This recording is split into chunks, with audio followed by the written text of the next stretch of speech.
کئی مرتبہ ایسا ہوتا ہے کہ کتاب میں ایک ترتیب سے اسباق کو بیان کیا جاتا ہے، ٹھیک ہے، لیکن جب ہم پڑھنے کے مرحلے میں آتے ہیں تو بعض اوقات ہمیں بعد والے اسباق پہلے پڑھنے ہوتے ہیں اور پہلے والے بعد میں.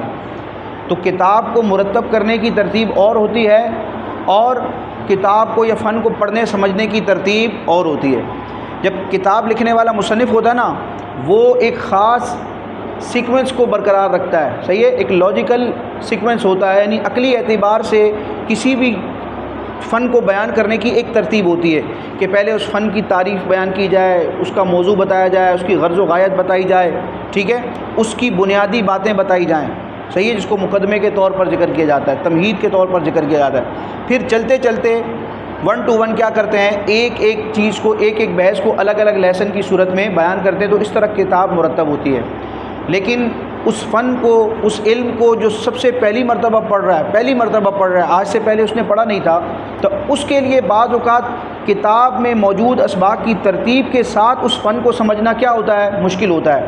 کیونکہ بعض اوقات پہلے سبق میں وہ الفاظ، وہ کلمات، وہ چیزیں ذکر کر دی جاتی ہیں جو طالب علم کو پہلے سے پتہ ہی نہیں ہوتی. تو اب جب پہلا سبق ہی بچے کو پڑھایا جائے گا تو کیا ہوگا، اب وہ سوال کرے گا کہ یہاں یہ جو لفظ آیا ہے، یہ بحث آئی ہے، یہ گفتگو کی جا رہی ہے، اس سے مراد کیا ہے. اب اس مراد کو سمجھانے کے لیے وہ پوری تفصیل بتانی پڑے گی، اس لفظ کا معنی بتانا پڑے گا، پھر جا کے وہ سبق سمجھ میں آئے گا. حالانکہ اس لفظ کی تشریح آگے پورے سبق میں آ رہی ہے. جیسے کہ یہاں آپ دیکھیں گے صرف کی تعریف، اس کا موضوع، غرض و غایت بتائیں گے، اس میں صیغے کی تعریف آئے گی کہ صیغہ کیا ہوتا ہے، کیونکہ صیغے سے ہی بحث ہوتی ہے علم صرف میں.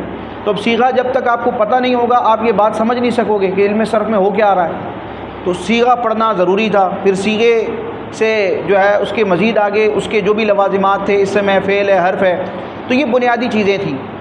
اگر آپ یہ شروع میں نہ پڑھتے اور ڈائریکٹ اس کو پڑھتے تو آپ کے لیے مشکل ہوتا.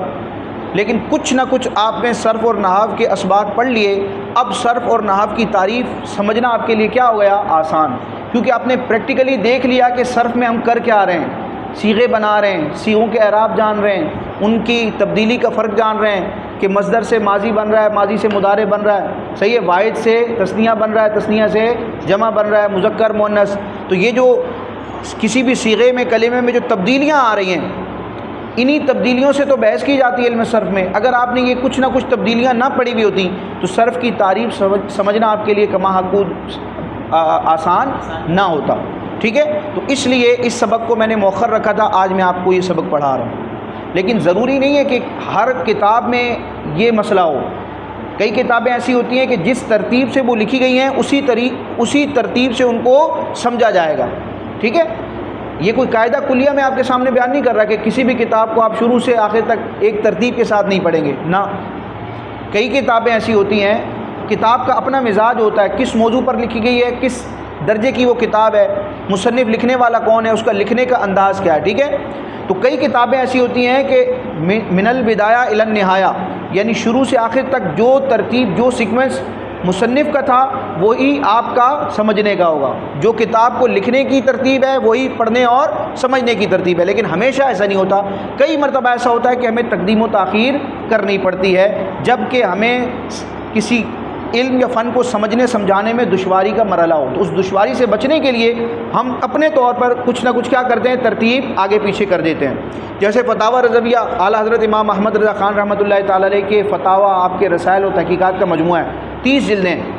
تو اب بعض طلبہ کیا کرتے ہیں، جب پڑھنا شروع کرتے ہیں وہ کیا کرتے ہیں، سیکوینس برقرار رکھتے ہیں کہ پہلی جلد کو پہلے پڑھیں گے، پھر دوسری، تیسری.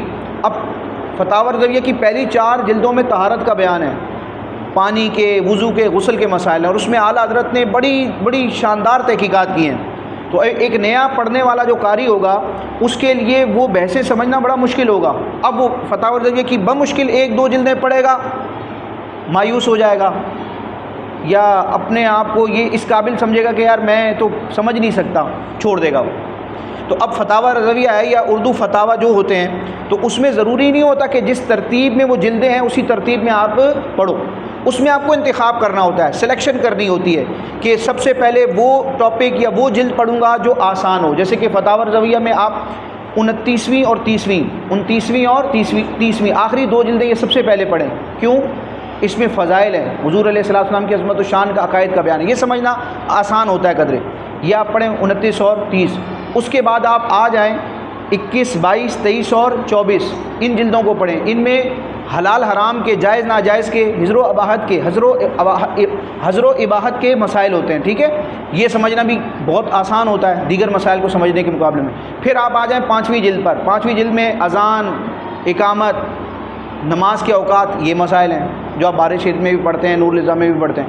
پھر آپ دیکھیں 5ویں جلد ہے، 6ٹھی جلد ہے، 7ویں اور 8ویں، یہ ساری جلدیں نماز کے مسائل پر ہیں. یہ آسان ہوتی ہے کیونکہ نماز ہم روزانہ پڑھتے ہیں، ان مسائل سے ہمارا روزانہ واسطہ رہتا ہے تو سمجھنا آسان ہوگا. پھر 9ویں جلد ہے جنائز، کفن دفن، جنازے، قبر کے مسائل، یہ بھی کوئی اتنے مشکل نہیں ہوتے، اس کو پڑھیں آپ. پھر 10ویں جلد ہے جس میں زکوٰۃ، روزہ اور حج کا بیان ہے، اس کو پڑھیں آپ. ٹھیک ہے، پھر آپ مزید جلدوں کو جیسے جیسے چاہیں گے آپ مطالعہ کر سکتے ہیں. جیسے 11ویں، 12ویں اور 13ویں جلد، اس میں نکاح کے، طلاق وغیرہ کے مسائل ہیں. 17ویں جلد ہے، اس میں بیع و شراء کے، خرید و فروخت کے مسائل ہیں. تو جو آپ کو ٹاپک آسان لگ رہا ہے پہلے اس کو چوز کریں، اس کو آپ پڑھیں.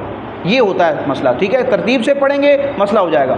ہاں، جس کو ساری چیزیں آتی ہیں، فنون آتے ہیں، درس نظامی جس نے کیا ہوا ہے، ساری بنیادی باتیں پتہ ہے، وہ اگر درس فتاوی رضویہ کو شروع سے پڑھے گا نا، اس کے لیے مسئلہ نہیں ہوگا. کیونکہ وہ جو اصطلاحات آ رہی ہیں، جو بحثیں آ رہی ہیں، جو ریسرچ آ رہی ہے، اس نے پہلے سے وہ چیزیں پڑھی ہوئی ہیں. سمجھ میں آ رہی ہے آپ کو؟ تو اس کو سمجھنے میں مسئلہ نہیں ہوگا. لیکن نیا طالب علم ہے، اس کو سمجھنے میں کیا ہوگا؟ مسئلہ ہوگا. اس کو اپنی سہولت دیکھنی ہے. اچھا، پھر یہ بھی ہوتا ہے کہ کوئی بھی آپ کتاب پڑھ رہے ہیں، جیسے فقہ کا میں نے آپ کو بتایا، تو جو سیزن چل رہا ہے، جو ماحول چل رہا ہے، اس کے حساب سے آپ مطالعہ کریں گے نا تو آپ کی دلچسپی برقرار رہے گی. جیسے ابھی ذوالحجہ کے دن ہیں، حج کا ذکر ہو رہا ہے، لوگ زائرین جا رہے ہیں، مکے مدینے جا رہے ہیں، عمرہ کر رہے ہیں، حج کر رہے ہیں.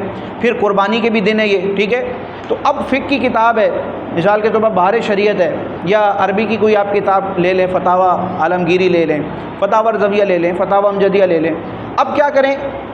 چونکہ یہ حج کے دن چل رہے ہیں، لوگ حج کی باتیں کر رہے ہیں، ہمارے وہم و شعور میں بھی حج کی باتیں ریکال ہو رہی ہیں. قربانی کے دن آ رہے ہیں، جانور ہم دیکھ رہے ہیں، لوگ پوچھ رہے ہیں مسائل. ان دنوں میں اگر آپ بہار شریعت سے یا عربی کتابوں سے قربانی کے مسائل پڑھو، حج کے مسائل پڑھو، آپ کی دلچسپی برقرار رہے گی کیونکہ وہ ماحول بنا ہوا ہے. ان دنوں میں آپ رمضان کے مسائل پڑھو، روزے کے پڑھ تو لوگے، لیکن وہ دلچسپی، دل جمعی نہیں ہوگی. اس کو موقوف رکھو رمضان کے لیے. شعبان کے مہینے میں آپ شروع کر دو روزے کے مسائل، آپ کا دل اس کی طرف خود راغب ہوگا کہ چونکہ اب رمضان آنے والا ہے، روزے ہوں گے، اعتکاف ہے. رمضان میں جو موضوعات ڈسکس کیے جاتے ہیں، تراویح ہے، صحیح ہے، قرآن سنانے کا اس میں مرحلہ ہے کہ لقمہ لینا ہے، کب نہیں لینا. تو اب رمضان کے قریب قریب آپ جب تراویح کے مسائل، روزے کے مسائل، اعتکاف کے مسائل پڑھو گے نا، آپ کو کیا ہوگا؟ دلچسپی برقرار رہے گی. اس دلچسپی سے آپ زیادہ اور اچھا پڑھو گے اور وہ آپ کو دیر تک یاد رہے گا. کیونکہ انسان جب دلچسپی کے ساتھ، توجہ کے ساتھ، دلی رغبت کے ساتھ کچھ پڑھتا یا سمجھتا ہے تو وہ اس کو کافی عرصے تک یاد رہتا ہے. اور زبردستی پڑھے کہ بھائی پڑھنا ہی پڑھنا ہے، مجبور کیا گیا، کہا گیا کہ یہاں سے یہاں تک پڑھ کے آؤ، تو اب بے دلی کے ساتھ، بے توجہی کے ساتھ، دلی رغبت نہ ہونے کے ساتھ جب آپ مطالعہ کرتے ہیں نا تو وہ اتنا زیادہ مفید نہیں ہوتا. کچھ دنوں کے بعد ذہن سے محو ہو جاتا ہے. تو یہ اپنا آپ مزاج بنائیں کہ جو ٹاپک چل رہا ہے، جیسے ربیع الاول شریف کا مہینہ آ رہا ہے، حضور کے فضائل ہیں، نبی کریم علیہ الصلوۃ والسلام کے بچپنے کے حالات ہیں، آپ علیہ الصلوۃ والسلام کی ذات اقدس سے متعلق ہمارا کیا عقیدہ ہونا چاہیے. آپ نور ہیں، بشر ہیں، نور کس طرح کے ہیں، بشر کس طرح کے ہیں، حاضر و ناظر ہیں. تو نبی کریم علیہ الصلوۃ والسلام کی ذات سے متعلق مسائل پڑھیں. ربیع الاخر کا، ربیع الثانی کا مہینہ آ رہا ہے، غوث پاک کا مہینہ آ رہا ہے، تو اس میں غوث پاک کے فضائل، کرامات کا ثبوت، اولیاء کی عظمت و شان وہ پڑھیں علی ھذا القیاس. رجب کا مہینہ آ رہا ہے تو آپ معراج کا واقعہ پڑھیں، وہ حدیثیں پڑھیں، وہ کتابیں پڑھیں جن میں معراج کے واقعے کو کیا کیا گیا ہے، ڈسکس کیا گیا. تو مطالعہ کرنے کا بچوں ایک انداز یہ بھی ہوتا ہے کہ جو سیزن چل رہا ہے، جو ماحول چل رہا ہے، اس انوائرمنٹ کے، اس سینیریو کے حساب سے آپ مطالعہ کریں گے، رغبت بھی ہوگی، دل بھی لگے گا، اور مطالعہ دیر پا رہے گا، یعنی وہ محفوظ بھی رہے گا، اور انشاءاللہ اس کی زیادہ برکتیں ہوں گی.